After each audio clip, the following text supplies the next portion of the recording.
que é uma série que nós estamos trabalhando, queridos. A Constituição do Reino. Nós estamos trabalhando uma série de pregações sobre a Constituição do Reino. O que é uma Constituição? Constituição é a lei maior. É a lei do qual nós estamos subordinados. Nós brasileiros estamos subordinados à Constituição da República Federativa do Brasil. Nós estamos subordinados a esta legislação. E Jesus, ele vai deixar a sua lei, a sua orientação ao seu povo, as suas ordenanças ao seu povo. E o Sermão da Montanha, ele é essa constituição das leis celestiais para a minha e para a sua vida, do qual os súditos do reino dos céus agora vivem não apenas debaixo de leis humanas, mas debaixo da lei celestial, que está estabelecida no Sermão da Montanha. O lugar onde Jesus fala, relata essa lei, é um monte conhecido pela tradição como o Monte das Bem-aventuranças. Porque o Senhor Jesus, ele começa tratando sobre essas bem-aventuranças, essa felicidade extrema que somente os filhos de Deus, os súditos desse reino, têm. Por isso que essas bem-aventuranças não são características comuns, mas são características celestiais. Característica de um povo que foi curado, transformado, liberto, regenerado pelo poder que há em Cristo Jesus. E nós começamos uma série de ministrações sobre as bem-aventuranças, falando sobre a constituição do reino, sobre essas leis, e nós estamos seguindo essas bem-aventuranças. Então, as bem-aventuranças são características de um verdadeiro filho de Deus. Aqueles que herdarão a vida eterna são bem-aventurados. Uma boa notícia, que todos esses domingos, ministrando à igreja, eu tenho a dizer a você, meu querido e meu irmão, você é agraciado por Deus. Você é uma pessoa ditosa, abençoada, muito feliz. Não porque você conquistou algo material, mas você conquistou algo muito mais valoroso.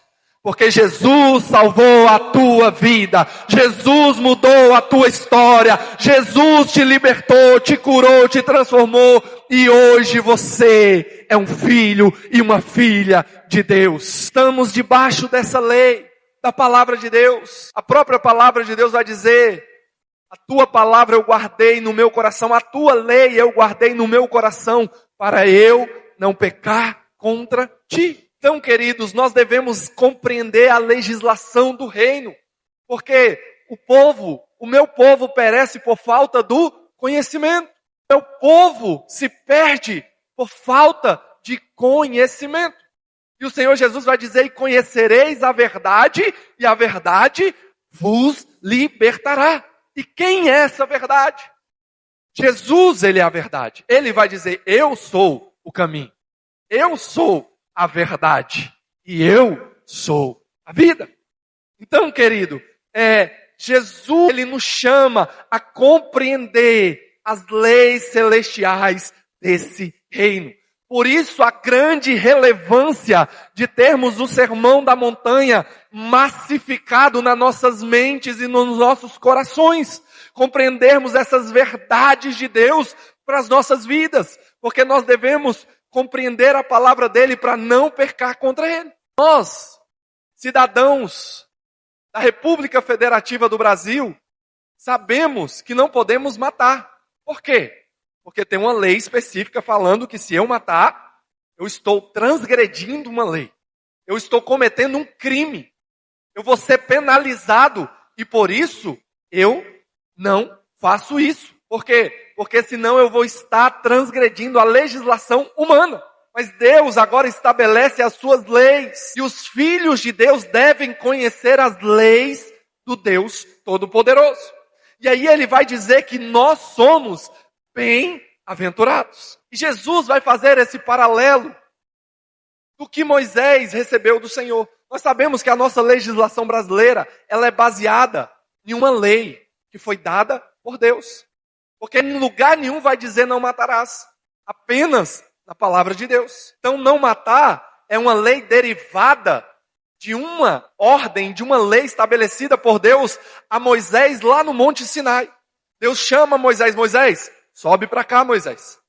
Eu vou te dar leis, orientações, decretos que você agora vai estabelecer sobre esse povo, para vocês seguirem fiéis à minha vontade, ao que eu estabeleci sobre a humanidade. Então não roubarás, não furtarás, não dirá falso testemunho, não cobiçarás a mulher do próximo, não amarás o Senhor teu Deus de toda a tua força, de todo o teu coração, de todo o teu entendimento. Então Deus vai dar leis a Moisés, estabeleceu os 10 mandamentos. E essas leis, querido, são diretrizes para toda legislação estabelecida por Deus.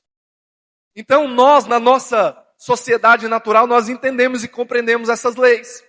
E aí o Senhor Jesus, agora, ele sobe naquele monte, fazendo esse mesmo paralelo que Moisés subiu no monte, no Sinai, no Monte Sinai, para receber de Deus os 10 mandamentos. E agora Jesus sobe em um monte, e agora ele vai abrir a sua boca e ensinar aquele povo. E ele começa dizendo, bem-aventurado os pobres de espírito, porque deles é o reino dos céus. Nós aprendemos o que é pobre espírito. O pobre espírito não é uma pessoa sem recursos financeiros.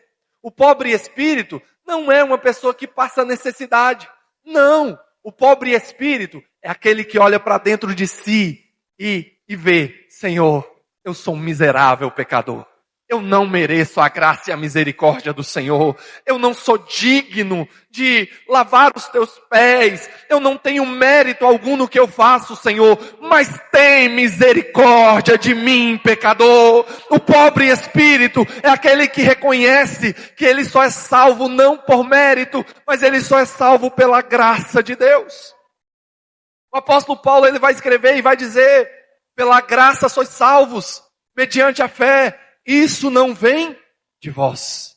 É dom de Deus. Não vem de obras para que ninguém se glorie. Então eu e você só somos salvos porque a graça nos alcançou. Porque a bondade, a misericórdia, a bem-aventurança, graça de Deus foi derramada sobre a minha e sobre a tua vida. E por isso eu e você somos filhos de Deus. Amém, queridos? Pobre de espírito. Só que o pobre de espírito, ele também entende que quando ele olha para dentro de si, ele não merece, ele não é digno. E por ele não ser digno, ele começa a lacrimejar, ele começa a se sensibilizar, ele começa a chorar. Aí o Senhor Jesus vai dizer, mas bem-aventurado, sois os que choram, porque eles serão consolados. Ei! Se você chora pelos teus pecados, se você chora pelas tuas falhas, Senhor, tem misericórdia porque eu pequei, eu falhei, Senhor, me ajuda, Senhor, me socorre, porque todos os dias é um desafio, é uma luta, porque a minha carne está inclinada a querer fazer isso, mas eu estou mortificando, eu estou lutando contra ela, mas tem dias, Senhor, que eu falho, Senhor, eu sou miserável, pecador, tem misericórdia da minha vida. E ela chora, mas ei, tem uma palavra de Jesus para a tua vida. Bem-aventurado, porque vocês serão consolados. Há um consolo de Deus, há um consolador que vai limpar dos nossos olhos toda lágrima. Amém, querido? Pobre em espírito, ele chora, mas tem uma promessa, ele será consolado. E a terceira bem-aventurança, ela vai dizer agora, ei, bem-aventurado os mansos. Feliz, extremamente ditoso, é um manso. E quem é esse manso, pastor? Manso é aquele que é meio devagar? Não. Aquele que às vezes as pessoas caluniam ele fica calado? Nem sempre, querido. Às vezes aquela pessoa que é omissa? Não.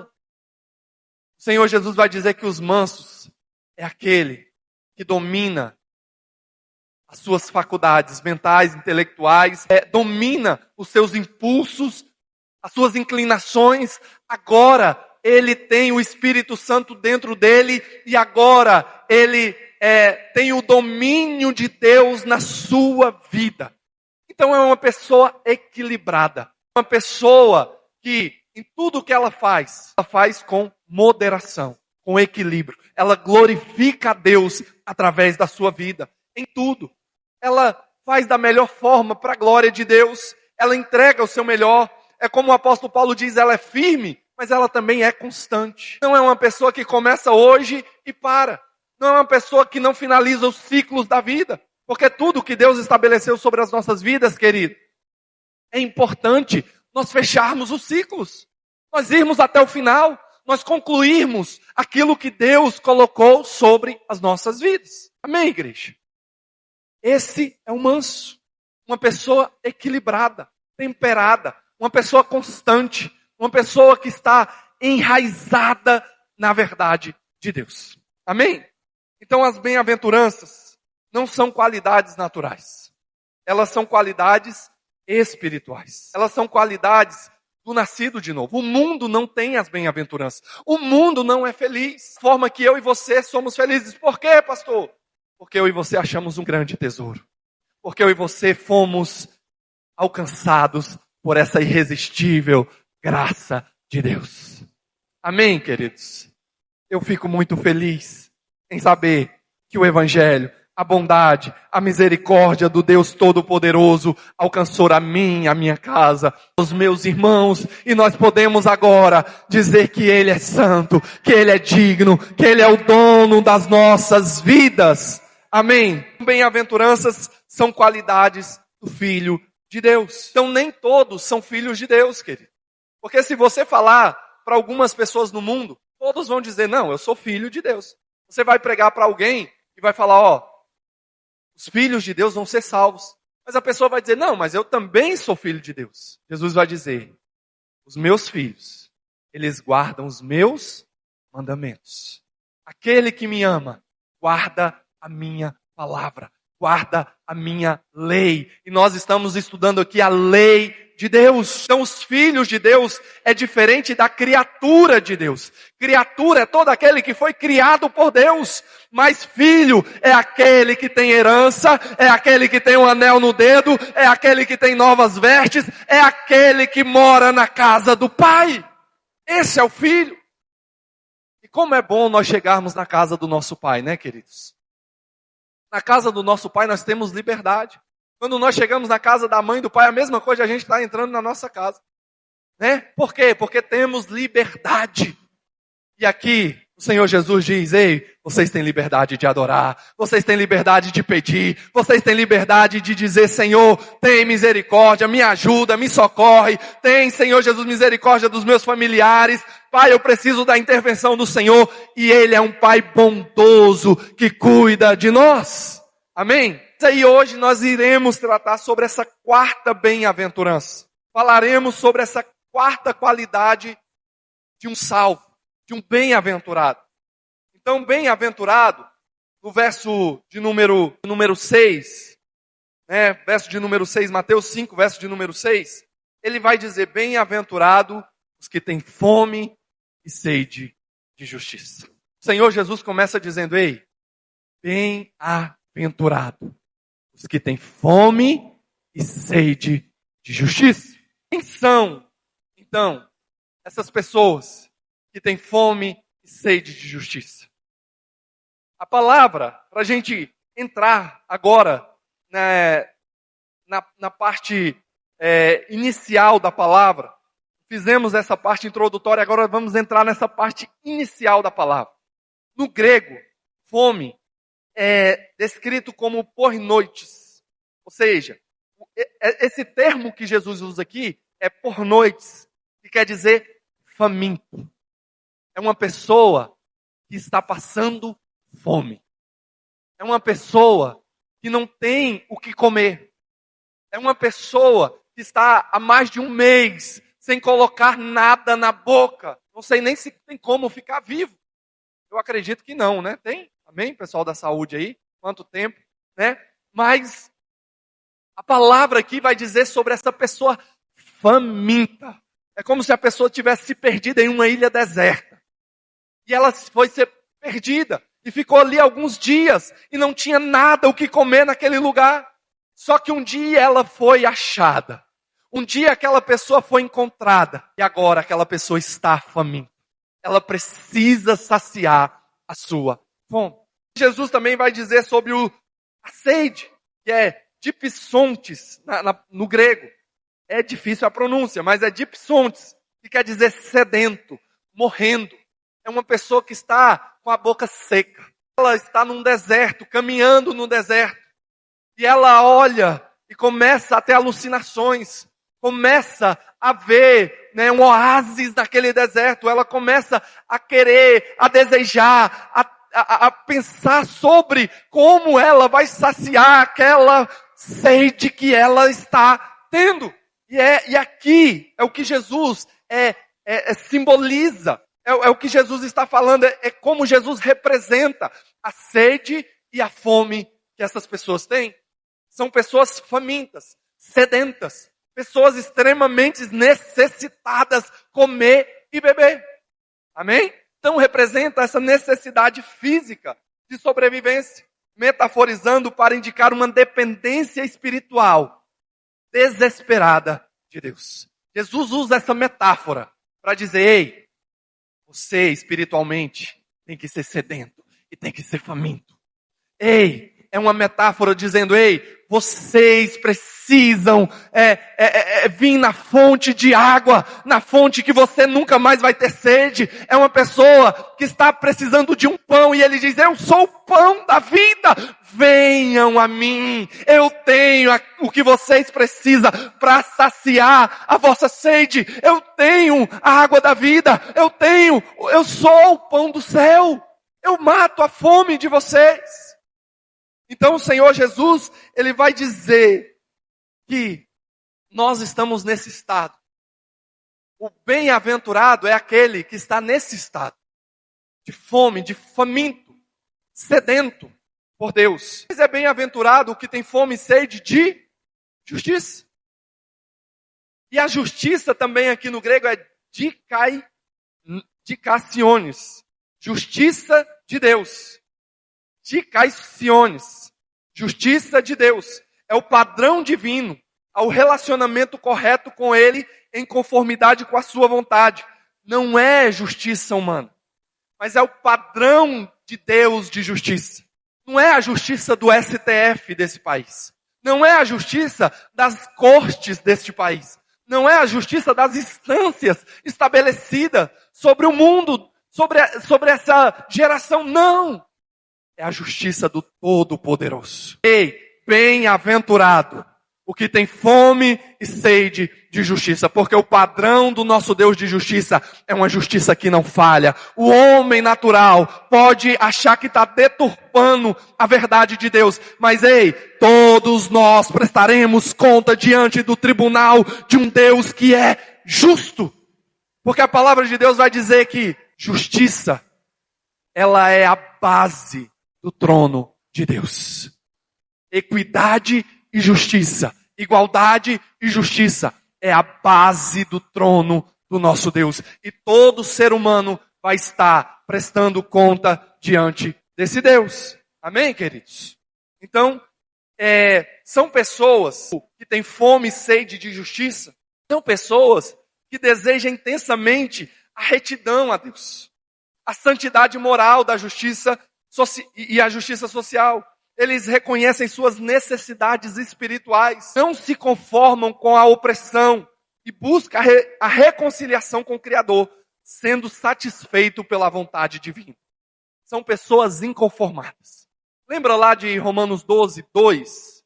Começa do 1, Paulo dizendo que é o nosso texto áureo dos cultos. Rogo-vos, pois, irmãos, pela compaixão que há em Cristo Jesus, que apresentei o vosso culto em sacrifício vivo, santo e agradável a Deus, que é o vosso culto racional. Amém? Aí no verso 2, Paulo vai continuar dizendo, ei, irmãos, não vos conformeis com este mundo, mas transformai-vos pela renovação do vosso entendimento, para que experimentei qual seja a boa, agradável e perfeita vontade de Deus. Não nos conformeis, é não nos amoldar, não nos adaptar ao padrão estabelecido pela sociedade, o padrão mundano, porque o nosso padrão não é o mundo, o nosso padrão é Jesus Cristo, a nossa referência não é o mundo, a minha e a tua referência se chama Jesus Cristo, que morreu por nós na cruz do Calvário. Ele é o nosso modelo de Senhor, de Salvador, Ele é o nosso modelo de comprador, de pagador, Ele é o nosso modelo de pai, Ele é o nosso modelo de irmão. Jesus é o modelo da igreja. Por isso que ele vai dizer, olhem para mim que sou o autor e consumador da vossa fé. Olhe para Jesus, igreja. Que os nossos olhos possam estar firmados em Cristo. Que não possamos ser como Pedro, que no decorrer da sua vida, da sua jornada ali, que ele fala, Senhor, eu quero andar sobre as águas. E Jesus diz, vem Pedro, anda sobre as águas, Pedro. E Pedro vem, e ele está andando. E ele está olhando para Jesus e tudo está dando certo, querido. Tudo está caminhando, tudo está caminhando de forma boa, saudável. Ele está prosperando no que ele está fazendo. Ele está avançando no que ele está fazendo. Ei, mas o problema é quando eu e você, que é o mesmo Pedro lá, eu e você, que somos a mesma natureza do Pedro, eu e você, começamos a olhar para o mar. Começamos a olhar para as ondas, começamos a olhar para as dificuldades, e aí, querido, é onde que nós começamos a nos submergir na água, é onde nós começamos a afundar. Mas ei, Jesus, Ele cuida dos seus, Ele cuida da sua igreja, e a mão dele está estendida dizendo, ei, vem. Eu te seguro, eu te levanto, eu te coloco de pé, vem andar sobre as águas, vem caminhar com Jesus, venha viver o extraordinário, porque se Jesus está no barco, se Jesus está nas águas, se Jesus está conosco, meu irmão, tudo vai bem. Amém, igreja? Tudo vai bem. Vai dar certo. Você vai avançar, porque Jesus está conosco. Então essa pessoa que ela tem um desejo intenso. E essa metáfora que Jesus usa de fome e sede indica uma necessidade vital, desesperada por Deus e por sua retidão. Bem-aventurado, feliz é esse que está faminto. Feliz é esse que está sedento por fome e por sede de justiça. Porque nós estamos necessitados de Deus. Nós queremos Deus. Nós precisamos de Deus. Eu não me movo, eu não existo, eu não faço nada, porque eu preciso de Deus. É o que o apóstolo Paulo fala ali no Areópago. Ei, nele eu existo. Nele eu me movo. Nele eu faço todas as coisas, porque o que eu preciso é de Deus. Você não precisa da economia, você não precisa, querido, de uma indicação política, você não precisa passar numa prova, sabe o que é que você precisa? É de Jesus! Nós precisamos de Jesus, porque Ele diz, buscai primeiro o meu reino. Sermão da montanha. Buscai primeiro o meu reino e a sua justiça. Todas estas outras demais coisas, eu vou acrescentar na vida de vocês, eu vou cuidar de vocês, eu vou prover na vida de vocês. Ei, busquem a mim primeiro, tenha fome, tenha sede da minha presença. Sabe o que a nossa geração está precisando, querido? É fome e sede de Deus, fome e sede. Então essa busca por santidade e ética, ela é promovida também por uma fome e sede de Deus, porque nós procuramos viver não segundo os padrões estabelecidos por Deus, tanto na moralidade pessoal quanto na justiça social. Quando eu tenho fome e sede de Deus, meu irmão, a minha vida é um testemunho. A minha vida está glorificando a Deus. Eu estou fazendo todas as coisas agora para a glória do meu Senhor, porque eu tenho fome e sede dele. É o sentido da minha vida. Ele é suficiente na minha vida. E a pergunta que eu quero te fazer nessa noite é, o Senhor Jesus tem sido suficiente na tua vida, querido? O Senhor Jesus tem sido o alvo da tua sede e da tua fome. Nem só de pão viverá o homem, mas de toda a palavra que sai da boca de Deus. Sabe o que o diabo tentou derrubar Jesus? na sua humanidade. A primeira coisa que o diabo chegou para tentar e derrubar Jesus foi na sua humanidade. Ele diz, ei, você está jejuando 40 dias e 40 noites. Faz o seguinte, Jesus. Fala a essa pedra para ela se tornar pão para você comer. Saciar a sua fome. Ei, sacia a sua fome. Coma. Ei, faz aquilo que a tua natureza está querendo. Meu irmão, sede e fome são necessidades elementares. Necessidades básicas. Se eu não como e se eu não bebo, eu não vivo. São necessidades básicas, mas olha o que Jesus diz. Ei, inimigo, só de pão viverá o homem, mas de toda a palavra que sai da boca de Deus. Nós não precisamos, não é de coisas naturais, mas nós precisamos da provisão do céu.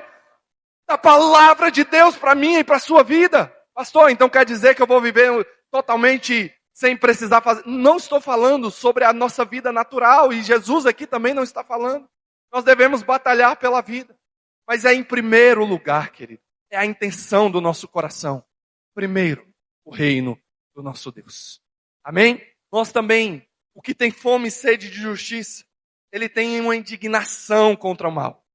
Não se conforma com a opressão, com a mentira, com a iniquidade, reagindo com indignação a essas questões. O que tem fome e sede de justiça, onde ele chega, ele é luz, se transforma.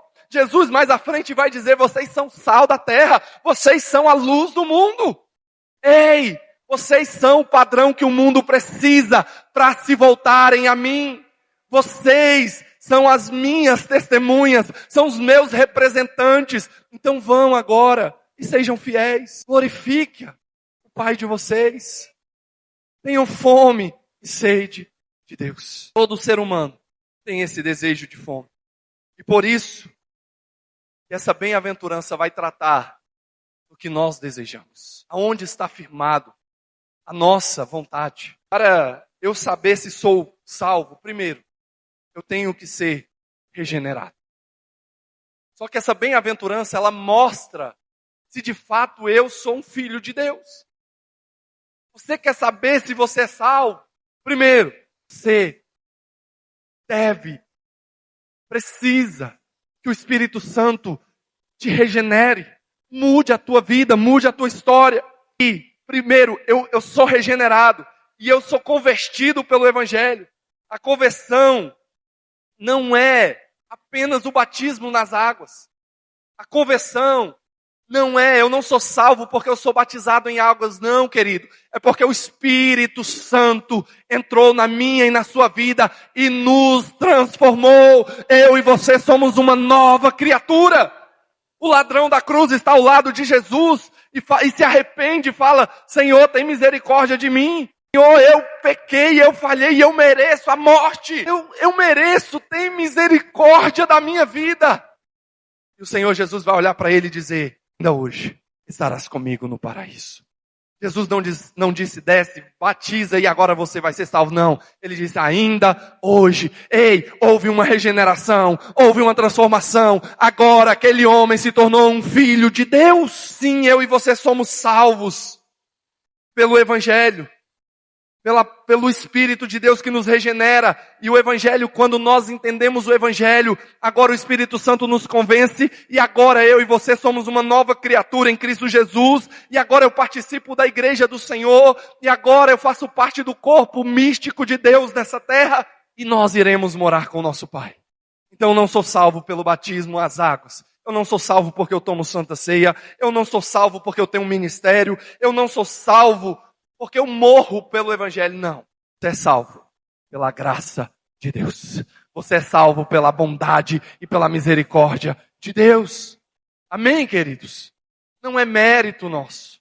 Não é bondade nossa. É Jesus. Ele. Deus me aceita.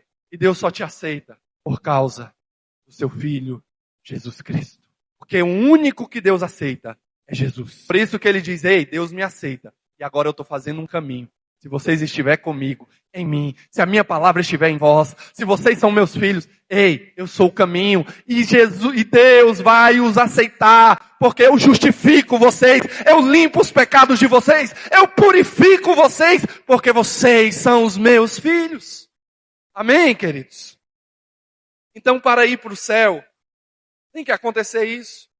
Não é cesta básica, não é filantropia, não é entregar a sua vida, falar em línguas, ressuscitar 1000 pessoas. Isso não leva para o céu. Olha o que Mateus 7:22 vai dizer. Agora projeta para a gente, por favor. Mateus, capítulo número 7, verso 22. Olha o que o Senhor Jesus, no Sermão do Monte, vai dizer. Muitos me dirão naquele dia, Senhor, Senhor, não profetizamos nós em teu nome? Em teu nome não expulsamos demônios? Olha, profeta, e agora homem usado para expulsar demônios. Poder, não profetizamos, não expulsamos. Em teu nome não fizemos muitas maravilhas. Dom de maravilha, meu irmão. Você sabe o que é um dom de maravilha? É pegar uma orelha lá do soldado Malco e colocar ela no lugar. É pegar uma perna largada no chão, colocar ela no lugar e aquela perna se amoldar novamente ao corpo. É um dom dado por Deus. Dom de maravilha. Mas segue para mim, por gentileza. Não tira não, Isaac. Coloca para a gente. Verso de número 23. Então lhe direi abertamente, nunca vos conheci, apartai-vos de mim, vós que praticai a iniquidade. Querido, salvação não está atrelada a dom, salvação está atrelada a um coração arrependido, regenerado, transformado. Salvação está atrelada a um coração reto diante de Deus. Sabe um homem na palavra que eu amo a história dele? Olha o que Deus vai falar desse homem. A palavra de Deus fala que o inimigo vem ter uma audiência com Deus. Nos dias que os filhos de Deus estavam vindo falar com Deus, o inimigo vem. E o inimigo vem para acusar. E ele vem para ofender. Só que o inimigo se colocou diante de Deus. E o interessante nessa história é que o inimigo não fala nada. Quem fala é Deus. A palavra de Deus vai dizer que Deus fala para o inimigo assim, ei, ô diabo, tem visto o meu servo Jó? Tu tem visto os meus servos da AD realizar? Homens íntegros, retos, temente a Deus e que se apartam do mal? Ei, vocês têm vindo? Ei, imagina o que Deus está falando de mim, de você hoje, querido. Que Deus tem para falar de nós, de Jó. Olha o que Deus vai falar. Homem íntegro, reto, temente a Deus e que se aparta do mal. Deus não fala, Jó é um profeta. Jó é uma pessoa que faz maravilhas. Jó expulsa muito demônio. Não. Íntegro, reto, temente a Deus e que se aparta do mal. Olha as características desse homem. Um homem que vivia a sua vida para glorificar a Deus. E que eu e você possamos buscar em Deus integridade, fidelidade, andar nos caminhos dele com sinceridade. E ele, por graça e por misericórdia, ele também nos dá dons. Como foi lido nessa noite, a irmã Diza leu, ei, tem coisas maiores que nós podemos fazer em nome de Jesus, pela bondade, pela graça dele, mas primeiro nós devemos entender que nós dependemos somente da graça e da misericórdia dele para a salvação. Precisamos ter fome e sede do nosso Deus. Você não sabe se você e eu iremos para o céu. Somos convertidos ou não, se somos filhos de Deus ou não. Precisa saber se fomos transformados. Esse poder existe. O poder da transformação. Eu e você só vamos morar com Deus. Porque Romanos 1:16 vai dizer, porque não me envergonho do evangelho de Cristo, porque é poder de Deus para a salvação de todo aquele que nele crê. Eu não me envergonho do evangelho porque existe um poder nele, querido. É um poder de transformar o homem, de mudar o mais vil pecador, de restaurar aquele que não anda segundo os caminhos de Deus. O evangelho é poder de Deus, é a boa notícia que transforma, é a misericórdia de Deus sendo manifestada. Amém, querido? Cadê os gospel de Deus aqui? Amém? São os filhos que pregam o evangelho. Porque em inglês, gospel é evangelho. Amém, igreja? A gente está muito adaptado a esse nome para música, né? Mas gospel é evangelho. Então eu e você pregamos o evangelho de Deus. Amém? E como fazemos para saber se somos transformados? Pastor, como fazemos? Tem uma área das nossas vidas que mais evidencia. E sabe qual é, querido? Sabe qual é? A vontade, o arbítrio. o desejo. Por isso que Deus pega essas questões elementares, fome e sede. Ei, você quer saber se você é salvo? Você tem fome de Deus? Você tem sede de Deus? Você tem prazer em estar na casa de Deus? Você tem prazer em dobrar seus joelhos e clamar a Deus de dia e de noite? Ei, você tem prazer em jejuar? Prazer em ler a Bíblia? E queridos, nós precisamos ter fome e sede de Deus. Jesus está falando aqui que o cristão não tem os mesmos desejos que o ímpio. O ímpio tem fome e sede de quê, pastor? O ímpio, o homem natural, ele tem fome e sede de fama. Ele tem fome e sede de poder. E é muito difícil, querido, concorrer com a Cecília aqui na frente. É extremamente difícil. Mas o ímpio, ele tem fome e sede de riqueza, de poder, de beleza, de fama.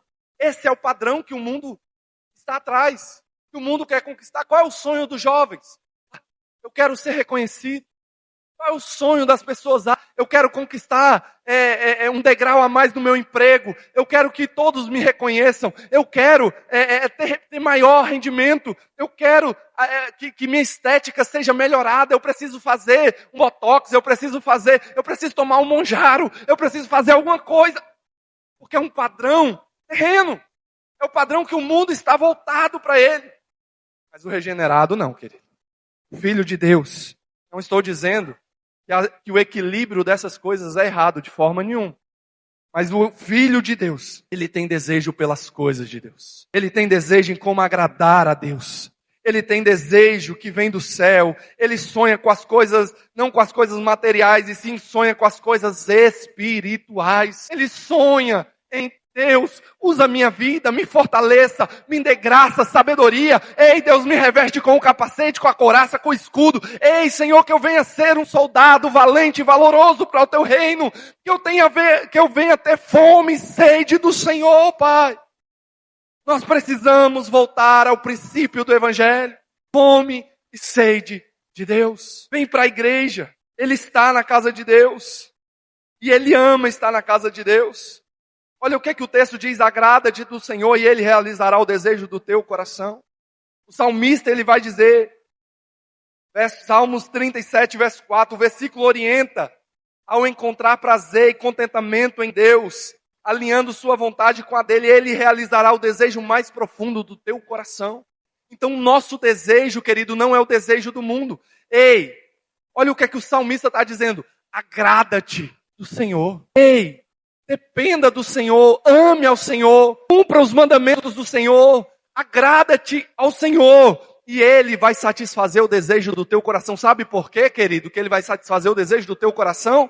Porque o teu coração não vai ser mais desejoso pela fama, pelo dinheiro, pelos bens, por mamon. Não. Agora o teu coração é voltado ao teu Pai e diz, Senhor, eis-me aqui. Eu vivo para a tua glória. O propósito eterno que o Senhor tem para a minha vida, cumpra na minha vida. Porque a nossa visão agora não é mais carnal, mas a nossa visão agora é espiritual.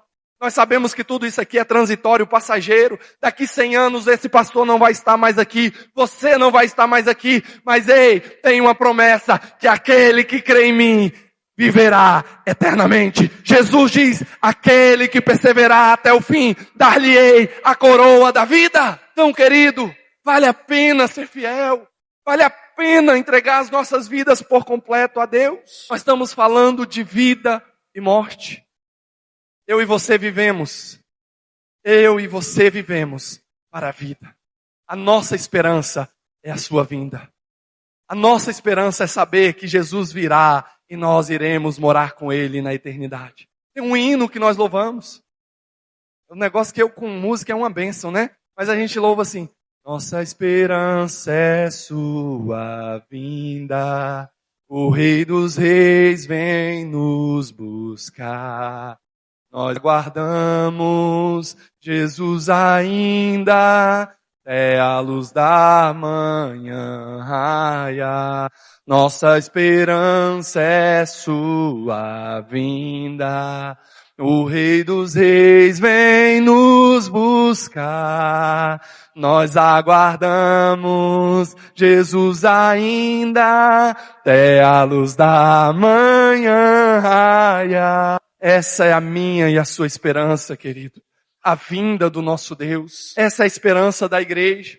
Então existe uma intencionalidade em Jesus colocar essas bem-aventuranças dessa forma. Sendo fome e sede de justiça a quarta bem-aventurança. Porque fome e sede de justiça é aquele que quer somente Deus.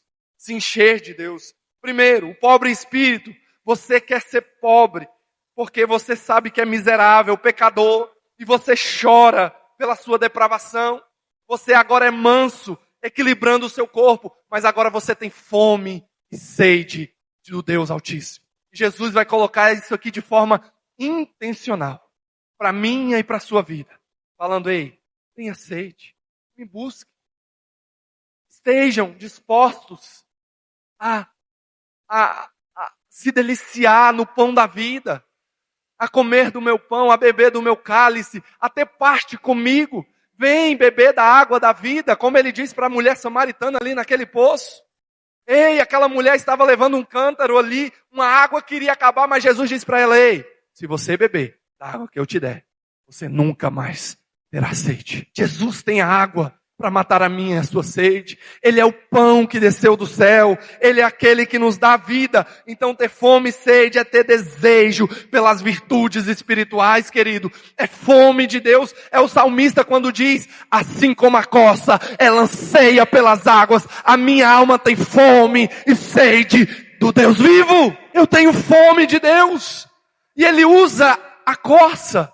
A corça é um animal, é uma espécie de veado. Só que a corça, querido, ela fica sedenta. E ela tem uma característica. Ela sente o cheiro das águas. Ela sente as águas quando está por perto. Bate no seu focinho, aquela umidade, ela sabe que tem água por perto. E ela corre desesperadamente pelas águas. Por quê? Primeiro, a água mata a sede dela. Mas segundo, quando a corça ela está em apuros, ela solta uma substância que os predadores sentem o cheiro dela. E ela só consegue se proteger quando ela chega nas águas e se joga nas águas. Que é onde aquela substância é cessada e os predadores não a pegam. Eu e você, querido, o salmista está dizendo: ei, Senhor, assim como a corça, ela tem sede das águas. O Senhor é a minha proteção. O Senhor é que sacia a minha sede. É o Senhor que eu preciso. Que nós, queridos, possamos se voltar ao nosso Deus em fome e sede por Deus. Bem-aventurado os que têm fome e sede de justiça. Nosso Deus é um Deus justo. Tenha fome e sede de Deus. Porque no dia do juízo, aqueles que forem justificados, que têm fome e sede de Deus, esses serão os filhos de Deus salvos para a glória do nosso Pai.